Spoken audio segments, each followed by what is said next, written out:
And now we've been through a lot, holding hands while screaming at each other. And I don't know how to stop, but I still love you like I do.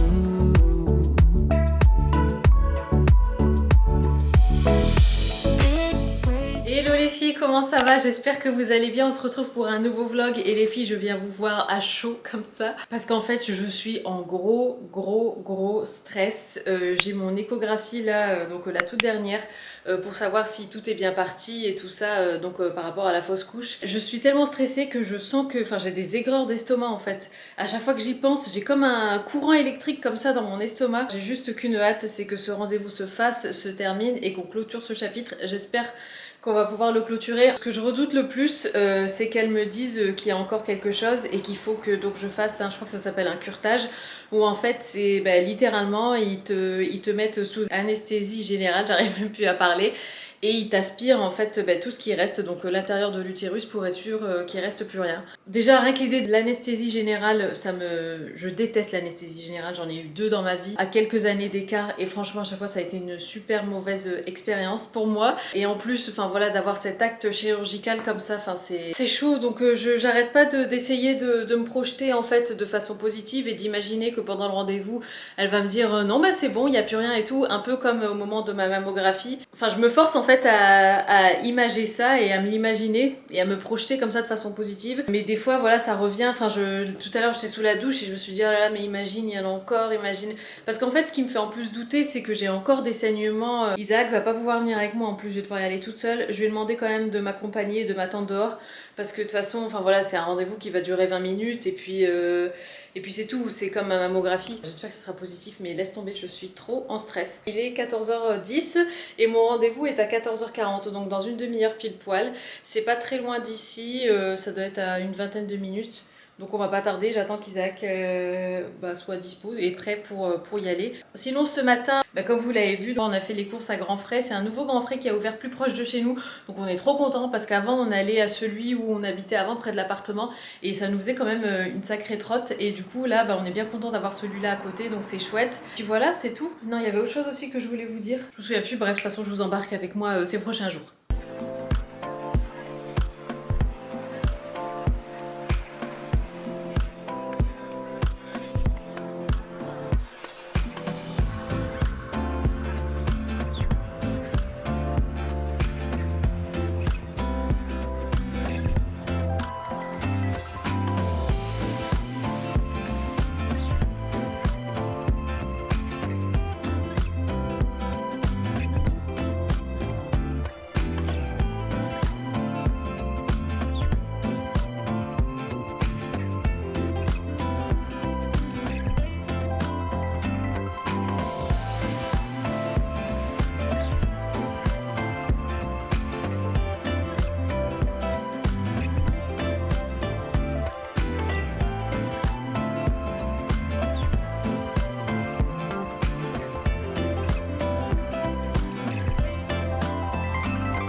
Les filles, on est le lendemain. Alors hier, je vous avoue que j'avais pas l'énergie de vlogger. Je croyais vous faire une update tout de suite après l'échographie, mais en fait c'était une échographie qui était tellement intense et riche en émotions que du coup je me suis dit, tu sais quoi, on va laisser passer la soirée. Je vous raconterai demain, donc aujourd'hui. Hier soir, comme vous l'avez vu, donc j'ai fait des rouleaux de printemps pour la première fois. Franchement, on s'est régalé. Il en restait 3. Du coup j'en ai mangé 1,5 ce midi, Isaac a mangé le reste. Honnêtement c'est super bon, c'est hyper frais, c'est peut-être pas un truc que je mangerais en hiver ou alors en entrée, mais comme ça quand il fait chaud et tout, en plus avec la sauce, c'est l'idéal. Je vais m'asseoir un petit peu, je vais vous raconter du coup ce qui s'est passé hier. Pour celles qui se demandent, ma veste c'est une veste H&M, elle est dans le hall juste avant ce vlog. Donc hier alors j'ai fait l'échographie, alors dans l'ensemble on va dire que ça s'est bien terminé, mais il y a eu un moment un petit peu de turbulence parce que en fait quand on a fait l'échographie elle s'est rendue compte qu'il restait encore un petit bout. Alors au départ moi quand elle me dit qu'il reste un petit bout, je comprends qu'il reste un morceau, elle dit pas un petit bout, elle dit un morceau. Et en fait après quand elle était en train d'essayer de l'enlever et tout ça, donc moi je me dis bah mince, qu'est-ce qu'elle va sortir, parce que vu ce qui sort pendant une fausse couche, je me suis demandé quelle taille il faisait. Puis à un moment elle dit Ah non mais ça va, il fait que 20 mm. Je me suis dit punaise, j'ai commencé à paniquer pour rien. Bref, je vous explique. Du coup on est allé, donc on a fait l'échographie, elle s'est rendue compte qu'il restait un morceau, du coup on est allé dans la pièce d'à côté. Alors au départ en fait c'était pas prévu qu'elle me l'enlève, elle m'a ausculté une première fois dans l'optique en fait d'essayer de l'enlever, parce qu'en fait elle voyait dans l'échographie que le morceau il descendait en fait, mais mon corps n'avait pas encore réussi à le sortir totalement, et en fait elle s'est dit bon bah je vais essayer de l'enlever, et pendant que, donc quand on est passé dans la deuxième pièce, elle a essayé de me le retirer et finalement elle n'arrivait pas trop à y accéder, donc j'ai saigné un petit peu et elle m'a dit, alors là par contre gros moment de panique parce qu'elle a utilisé le terme curtage et je me suis dit oh my god c'est tout ce que je voulais pas, et en fait donc une fois qu'elle a fini de m'ausculter pour la première fois, elle m'a dit bon bah de deux choses l'une, soit ce que je viens de faire ça va en fait accélérer les choses et vous allez perdre le dernier morceau là ce soir par exemple, sinon faudra faire un curtage. Et là quand elle m'a dit ça je me suis dit oh my god c'est pas vrai, donc j'ai dit bah ok, et elle m'a dit de toute façon c'est ce qui aurait dû être fait depuis le départ. Alors là je vais oh, alors il faut savoir que c'est une gynéco que j'avais jamais vue, hein, que c'était la première disponible là le plus tôt possible et tout, du coup je l'ai prise, enfin j'ai pris la première qui était dispo sur Doctolib sans devoir attendre encore 3 semaines, et déjà pour elle c'était bizarre que j'ai des saignements depuis maintenant 3 semaines, ça fait 3 semaines que j'ai des saignements, même si ça fait au moins 2 semaines à 10 jours que c'est vraiment tout léger quoi. Et en fait, donc elle m'ausculte donc cette première fois, elle essaye d'enlever le morceau cette première fois, ensuite je me rhabille et tout ça, et là je sens que ça coule pas mal. Et donc on se rassoit, Isaac est avec moi, heureusement, Dieu merci. Là donc elle m'encaisse, elle me demande ma carte vitale et tout ça, et elle me demande si ça coule. Et là je dis ah oui, je dis bah là ça coule sans arrêt, je le sens. Elle dit mais ça coule beaucoup ou... Je dis bah écoutez, c'est compliqué pour moi parce que c'est la première fois que je fais une fausse couche, et en fait à chaque fois on me dit il faut que ça coule comme ci ou comme ça. Mais moi, voilà, enfin, j'ai vu tout ce que j'ai éjecté au début de ma fausse couche, j'ai l'impression que maintenant plus rien n'est beaucoup, quoi. Donc voilà, c'était un peu compliqué.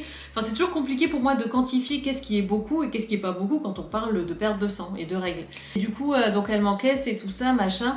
Et puis là, comme si son intuition lui disait en fait qu'il fallait revérifier, elle m'a dit par contre je vais vous réausculter parce que je peux pas vous laisser partir comme ça. Donc deuxième coup de panique, et donc je me réinstalle donc sur le siège et tout, et là mais ça coulait, c'était non-stop. Et en fait ce qui m'a le plus inquiété, c'est qu'elle parlait pas, elle disait pas ce qu'elle faisait, elle m'a juste demandé si j'étais allergique à la bétadine, elle a commencé à sortir plein d'instruments, elle a commencé à sortir des compresses, des boulettes, enfin des boules de coton, des longs, vous savez les longs ciseaux, enfin c'est une espèce de pince en fait en forme de ciseaux et tout ça, bref. Et donc elle m'a dit bon on est parti. Alors j'ai ok, enfin genre en gros on commence. Et en fait là je sais pas ce qu'elle faisait parce qu'elle m'expliquait pas, et c'est vraiment ça qui en fait qui m'a fait le plus paniquer, c'est que je savais pas ce qu'elle faisait, je savais pas ce qui allait m'arriver, je savais pas si tout allait bien, si c'était normal, si c'était, parce qu'en fait elle était très pro, j'avais quand même l'impression, enfin le sentiment d'être entre de bonnes mains, elle avait, enfin je voyais qu'elle savait ce qu'elle faisait, mais c'est juste qu'elle était tellement je pense concentrée dans ce moment-là et dans les choses qu'il fallait faire que du coup elle m'expliquait pas, et donc moi je regardais le plafond et j'attendais et je tenais la main d'Isaac et je me disais mais qu'est-ce qui se passe. Et donc à un moment en fait je lui ai demandé, je dis mais ça va aller docteur et tout, elle dit oui ça va aller, et du coup là j'ai commencé à pleurer, enfin en fait, et je lui dis cette phrase, je lui dis oh là là mais j'ai l'impression que ça s'arrête jamais, et elle me dit de quoi, les saignements, ou je dis non, j'ai la fausse couche depuis le début, je dis j'ai l'impression que c'est un périple sans fin, enfin en fait vu que ça fait déjà il y a eu la fausse couche et ça fait 3 semaines que je saigne, je me demande quand est-ce que ça va s'arrêter, et à chaque fois comme je vous l'avais dit, à chaque fois que j'ai l'impression que c'est la fin, ça reprend de plus belle quoi. Je me suis dit mais c'est pas possible, je me vide de mon sang, et là c'était le coup de trop, et donc là j'ai craqué, je dis non mais je dis franchement psychologiquement c'est vraiment dur, enfin voilà j'ai jamais été préparée à ça, je savais pas ce que c'était qu'une fausse couche, et là il m'arrive plein de choses, enfin bref, on sentait qu'elle était désolée pour moi, mais en même temps elle était pas psychologue quoi, donc elle était, c'est une gynéco, donc elle fait son travail de gynéco, et donc elle m'a dit oui je comprends et tout, elle m'a dit mais bon, elle dit là moi je peux pas trop vous, elle a même pas fini sa phrase mais j'ai compris qu'elle voulait dire que là elle peut pas trop s'occuper de mon état mental parce qu'il faut qu'elle s'occupe de ce qui se passe là, et voilà, donc elle s'est vite affairée à tout ça, et à un moment elle a enfilé des gants, déjà elle m'a touché le bas du ventre une première fois, elle m'a demandé si ça faisait mal, je dis non, et en fait elle appuyait, je sais pas ce qu'elle faisait, et enfin je sentais que ça bougeait là-dedans, et en fait ça m'a fait super mal d'un coup, je sentais vraiment comme des douleurs de règles ou de contractions, mais fortes d'un coup. Et puis je lui dis, oulala, je dis ouf, ça fait mal et tout. Et elle dit oui, bah c'est normal, elle dit là je suis en train de faire contracter votre utérus. Et en fait, ce qu'elle essayait de faire, c'était de faire contracter mon utérus pour qu'il arrête de saigner. Et du coup, alors elle nous a pas donc expliqué ce qui se passait, mais moi je soupçonne quand même d'avoir fait une hémorragie. Je ne sais pas, parce que vu comme elle était, on voyait qu'il fallait que ça aille vite pour elle. Et vu comme elle y est allée avec les mains, j'ai l'impression que c'était un petit peu son dernier recours. Et c'est à ce moment-là justement que je lui dis, mais docteur, est-ce que ça va aller? Qu'est-ce qui se passe et tout? Elle m'a dit, oui, ne vous inquiétez pas, ça va aller et tout. Et elle m'a dit, voyez, regardez, déjà là, il y a moins de saignement. Et tout doucement, elle commençait à me montrer les cotons qu'elle ressortait et qui étaient de moins en moins imbibés de sang. C'était pas violent, mais c'était impressionnant, c'était intense, c'était court. C'était gros moment de panique pour moi. J'ai essayé de le garder le plus intérieurement possible. Mais franchement, au bout d'un moment, j'ai craqué. Isaac qui était là à me consoler. Moi, je pleurais. Enfin, voilà. C'était vraiment costaud. Et après, elle m'a dit, normalement, il devrait plus y avoir de saignement. Enfin, si, encore un petit peu de saignement. Mais voilà, elle m'a dit, il faut... Enfin, si ça coule comme un robinet, il faut absolument aller à l'hôpital. Elle dit, là, ça sera plus de mon ressort. Elle m'a dit, vous m'envoyez un petit mail pour me dire comment ça va ce soir et demain matin. Et puis, finalement, c'est elle qui m'a appelé à 5h20 parce que j'ai eu rendez-vous à 14h pour me demander comment ça allait. Donc je lui ai dit que les saignements c'était... Enfin voilà, maintenant c'est comme des fins de règles. Donc voilà, je suis ressortie de là mais littéralement vidée, mais aussi toute mon énergie, j'étais rincée, vidée, tout ce que tu veux, j'étais lessivée, j'étais mais fou. Donc ça a été intense, mais là ça va beaucoup mieux du coup. Alors elle m'a dit quand même de surveiller, donc j'ai un nouveau rendez-vous avec elle dans 2 semaines pour refaire une échographie pour vérifier que tout est parti cette fois-ci. Mais je suis confiante en fait, je sais pas, je sens que là cette fois-ci c'est la bonne et je pense que dans 2 semaines quand j'irai la voir tout sera parti. Donc voilà, et c'est d'ailleurs pour ça que je vous ai pas encore fait la vidéo dédiée sur la fausse couche, pour vous expliquer voilà comment ça se passe, en tout cas comment ça s'est passé pour moi, mais pour au moins informer le plus possible les personnes qui peut-être traversent ça. En fait, j'attends que vraiment ce chapitre soit clôturé et j'attends vraiment l'échographie qui va me dire c'est bon, il n'y a plus rien, et là enfin je pourrais vous tourner cette vidéo. Donc voilà les filles, voilà, c'était un moment mais...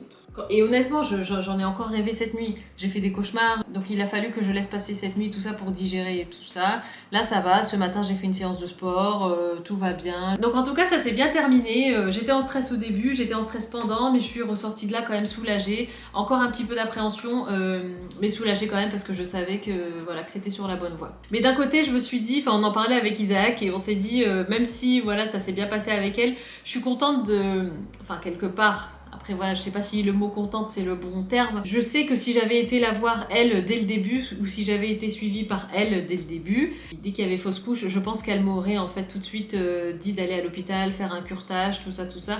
Alors que moi, comme vous le savez, je suis dans une démarche où je laisse le corps faire, naturel et tout. Et elle a pas du tout l'air d'être comme ça. Ce qui est bien dans un sens parce que voilà, ça permet d'en arrêter tout de suite avec la fausse couche, de vérifier que tout est bien propre, qu'il n'y ait pas de risque d'infection parce que on enlève tout le sac et tout ça d'un coup. Enfin, c'est pas forcément ce que je souhaitais. Donc voilà, il y a finalement dans les épreuves, il y a toujours du bon et c'est toujours à ça que je m'accroche. Donc voilà les filles.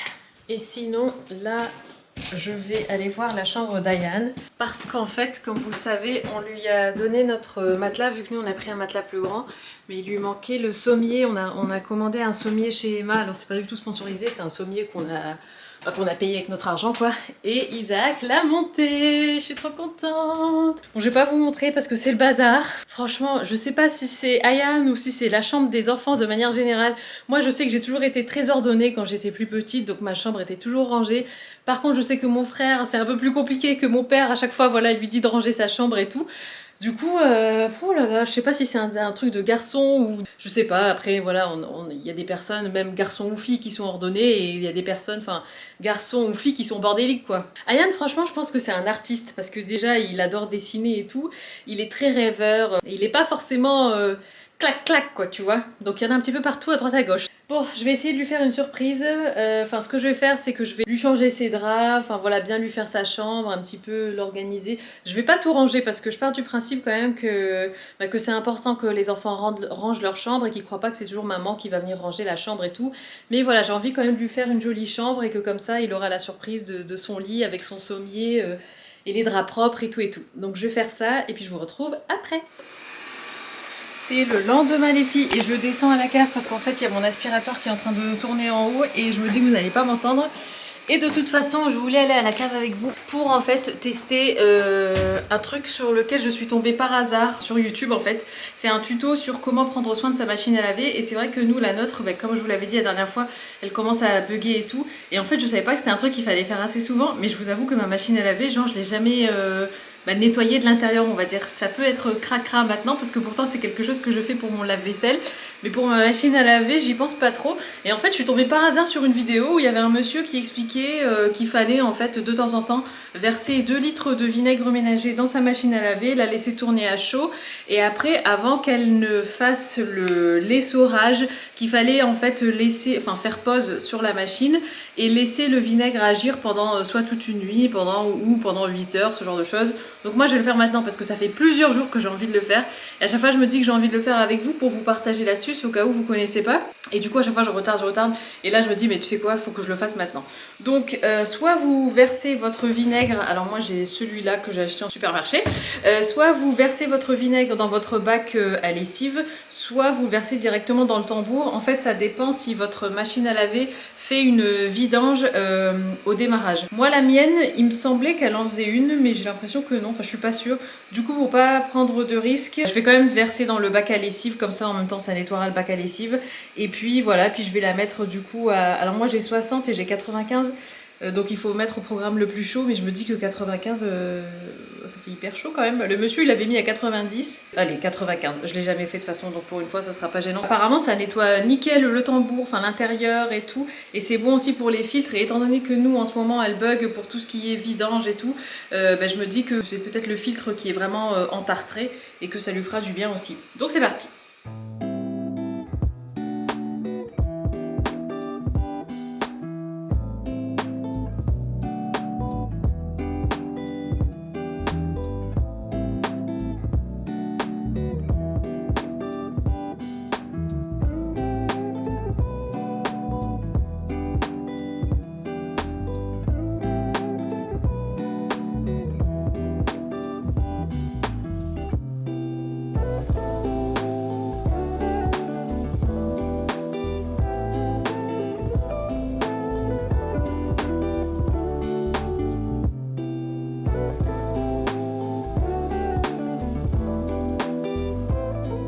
Les filles, j'ai dû courir à la machine à laver.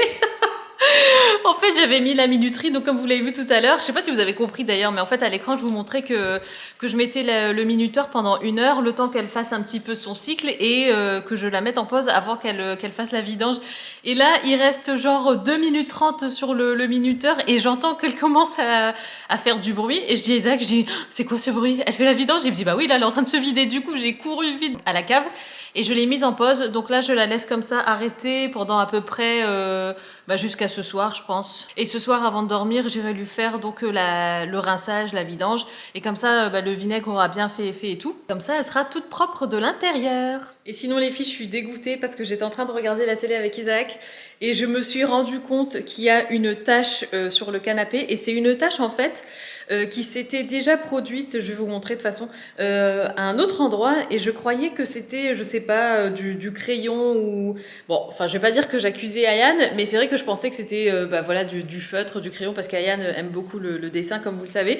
Et en fait, pas du tout, parce que là, j'étais allongée sur le canapé et je me suis rendu compte qu'il y a la même tache qui s'est produite, mais encore plus intense. En fait, vous voyez, il y avait cette tache-là. Donc on a l'impression que c'est comme s'il y avait eu par exemple une mine de crayon noir ou je sais pas, qui s'était mise là, qui s'était plantée là et puis après que ça avait bavé un petit peu.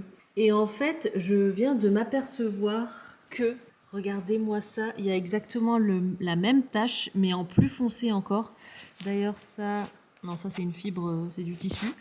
Mais je suis dégoûtée et celle-là pour le coup elle est vraiment voyante et en fait je crois que c'est mon pantalon. Celle-là bon elle se voyait pas trop mais là je vais essayer de rattraper ce que je peux, mais j'ai vraiment l'impression qu'il va falloir que j'achète ce foutu Bicel. Vous êtes nombreux à m'en avoir parlé et c'est vrai que c'est pas donné ce truc, mais je me dis que quand t'as un canapé comme ça en plus de qualité et tout, t'as pas le choix quoi. Et le jean que je porte c'est celui-là, donc c'est un jean noir et c'est vrai que vous m'aviez prévenu quand je venais de le recevoir, vous m'aviez dit qu'il fallait éviter tout ce qui était jean foncé, donc autant les jeans bruts, bleus que les jeans noirs et tout. Bon, je vous avoue que moi, je m'installe quand même avec mon pantalon parce que autant j'adore le canapé et tout, et je sais que c'est quelque chose de fragile et tout ça, mais je veux pas qu'un canapé clair nous empêche de vivre, entre guillemets.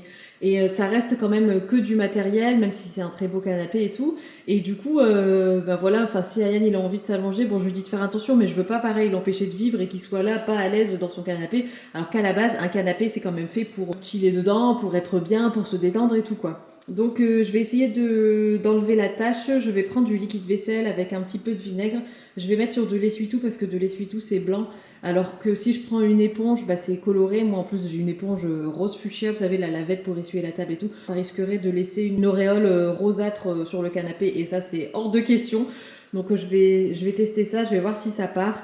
Mais je pense sincèrement qu'il faut que j'investisse dans une machine pour nettoyer ça quoi. Et d'un côté je me dis au moins si je prends le Bicel, je me dis que, alors certes c'est pour le canapé, mais ça peut aussi nettoyer les tapis, ça peut nettoyer aussi les matelas. Et surtout qu'on a un nouveau matelas qui est neuf. Et du coup, autant en profiter pour justement le garder neuf et en bon état le plus longtemps possible. Ça peut nettoyer aussi l'intérieur, tout ce qui est siège de voiture. Moi, ma chaise de bureau, elle est pleine de taches. Parce qu'avant, c'était nos chaises de salon dans l'appartement. Vous savez, les chaises grises, là, style un peu scandinave. Elles sont toutes les deux, elles sont pleines d'auréoles, de taches et tout. Donc voilà, je me dis que si je venais à prendre le Bicel, ça serait pas de l'argent non plus jeté par les fenêtres. Et vous avez été aussi nombreuses à me le conseiller. Donc je vais voir. Mais en tout cas, là, je vais essayer quand même de rattraper la tâche comme je peux. Alors, du coup, je vais mouiller un petit peu l'essuie-tout. Comme ça, vraiment un tout petit peu. Voilà, un petit coin comme ça. Je vais le replier sur lui-même parce qu'il s'est bien imbibé. Je vais mettre une pointe de liquide vaisselle. C'est ce que j'avais fait pour une autre tâche et ça avait bien marché. Je vais retenter l'expérience. Et je vais mettre un petit peu de vinaigre. J'espère juste que ça va pas étaler le truc et que ça va pas me faire une auréole noire grise. Bon allez, c'est parti.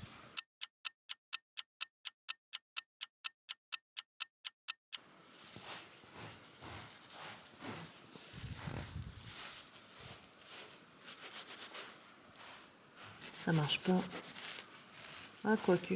En fait, je veux pas trop frotter parce que j'ai pas envie d'abîmer la fibre du tissu. Et puis, je sais aussi que quand on frotte trop, ben après, ça vient au lieu. Enfin, on croit que ça enlève la tache, mais en fait, ça vient au contraire encore plus l'enfoncer dans le tissu. Ah, je suis dégoûtée. Le truc, il part pas, quoi. Mais je sais pas ce que c'est. Je vais laisser comme ça, je vais pas forcer. Je vais essayer de faire celle-là, du coup. Ah, celle-là, ça part. Je sais pas si vous voyez la différence. Moi, je vois que ça s'estompe. Bon, c'est encore un peu là, quand même. Je vais remettre un petit peu de produit et je vais laisser agir, je verrai bien. Bon, j'ai pas réussi à enlever la tache, tant pis. En fait, c'est vraiment le milieu où le point est le plus concentré en pigment, on va dire, même si je sais pas trop ce que c'est. Là, c'est pas parti. Par contre, je vais en profiter, étant donné que j'ai sorti le vinaigre et tout. Décidément, c'est la journée vinaigre. Je vais mettre du vinaigre dans mon réservoir d'eau de la cafetière. Vous voyez comme c'est hyper calcaire. Et c'est vrai que j'aime bien faire ça de temps en temps. Alors d'habitude, je mets du vinaigre avec de l'eau bouillante. Mais là, on n'a pas le temps, on doit emmener Ayane chez le coiffeur et tout. Donc je vais juste... Je vais laisser ça agir. Je vais rajouter de l'eau chaude du robinet du coup. J'en avais gardé un petit peu du bidon que j'ai utilisé pour la machine à laver parce que c'est vrai que du vinaigre, ça dépanne toujours, on en a toujours besoin. Donc j'ai pas voulu tout vider dans la machine. Je vais remettre un peu. Voilà. Et c'est vrai qu'à l'époque où j'avais une bouilloire, je faisais aussi souvent ça. En fait, vous savez, dans les thés et tout ça, dans les infusions et tout, je déteste voir des petits morceaux de calcaire ou quoi flotter. Enfin...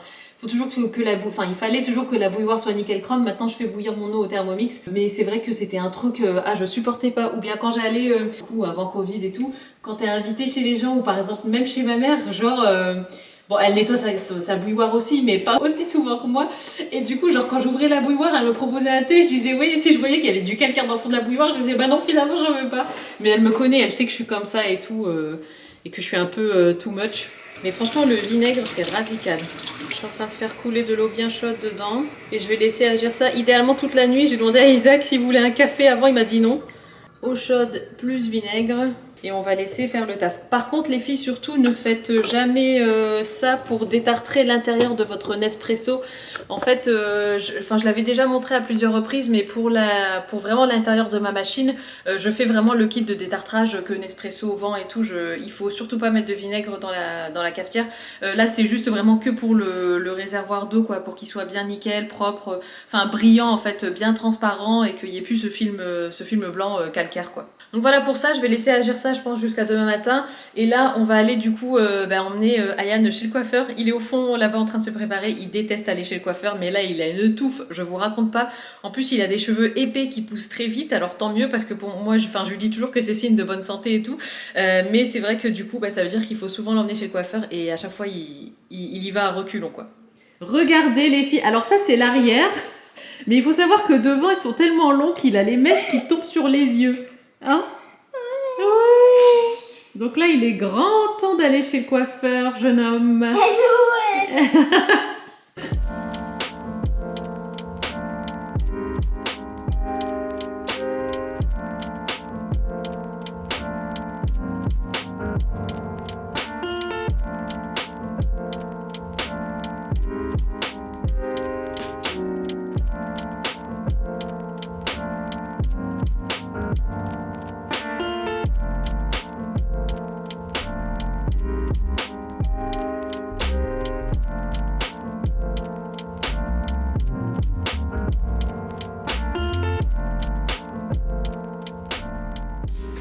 C'est la fin de la journée, enfin on est un petit peu plus tard dans la journée, il est 20h, Ayane est allé chez le coiffeur, enfin on l'a emmené chez le coiffeur, il est tout content, il est tout beau, franchement ce coiffeur là, c'est un coiffeur, enfin c'est un salon de coiffure de petite ville quoi, mais franchement il lui coupe super bien les cheveux, à chaque fois, enfin c'est la première fois moi que j'y allais parce que d'habitude c'est Isaac qui l'emmène, là on est allés tous les trois parce qu'en même temps on en a profité pour faire un peu de marche, et franchement je le voyais mais il s'appliquait, enfin il prenait vraiment son temps et tout, alors que d'habitude quand j'allais dans d'autres salons de coiffure, pourtant je montrais à chaque fois la même photo, parce que moi j'aime bien montrer une photo, je trouve que c'est plus parlant que d'expliquer ce qu'on veut et tout, et c'était jamais un aussi beau résultat quoi, donc franchement, et je lui ai dit au coiffeur, j'avais vraiment envie de lui dire, parce que je trouvais qu'il faisait du bon boulot et du coup ça l'a touché et tout ça.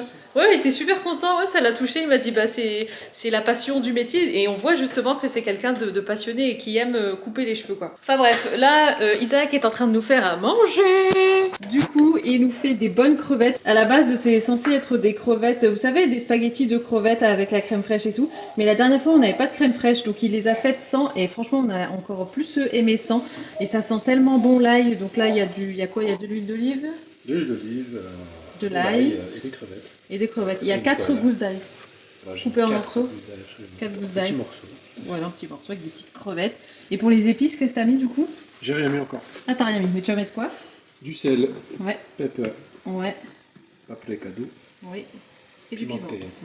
Ça va être trop bon. Et Isaac donc se fait ça avec des spaghettis. D'ailleurs, il faut vite que je vais les mettre dans l'eau bientôt. Et moi, je fais ça avec des nouilles de riz. Alors, c'est les mêmes nouilles que j'ai utilisées pour mettre dans les rouleaux de printemps. Et je peux que vous recommander ces nouilles. Parce qu'en fait, elles sont pas du tout collantes. Elles sont hyper simples à cuire. Alors que celles que je prenais d'habitude, c'était aussi de chez Grand Frais. Mais étant donné que c'était l'autre Grand Frais, c'était une autre marque. Et elles étaient hyper collantes et tout. C'était vraiment, c'était bon au goût. Mais la texture était pas terrible. Et là, franchement, elles sont vraiment géniales. D'ailleurs, voici le paquet si jamais ça vous intéresse. Franchement, je vous les recommande vivement. On était en train de regarder cette série après manger et je me suis dit que j'allais vous en parler parce que franchement, c'est une série qui est vraiment pas mal du tout. En fait, il y a la 2e saison qui vient de sortir sur Netflix et on s'est dit qu'on allait regarder. Et donc, nous, on regarde la première saison parce qu'on n'avait jamais regardé. Et là, on est à l'épisode 3. Et franchement, c'est la série Dirty John. Je crois qu'elle passe actuellement sur TF1. Isaac me l'a dit tout à l'heure. Mais franchement elle est trop bien. Elle est, au début j'avais mis ça, on avait mis ça en mangeant pour dire de regarder un truc léger et tout, mais en fait c'est hyper intriguant, on est à fond dedans. On s'est retenu de regarder le 3e épisode parce qu'on s'est dit qu'on n'allait pas tout regarder d'un coup, mais vraiment elle est top. Bah écoutez les filles, je vais vous laisser ici parce qu'il est passé 22h, donc j'espère que ce vlog vous aura plu. Pour moi, comme toujours, c'est un bonheur de vous embarquer avec nous dans notre quotidien. Donc je vous laisse, je vous fais des gros bisous et je vous dis à très bientôt et surtout prenez soin de vous.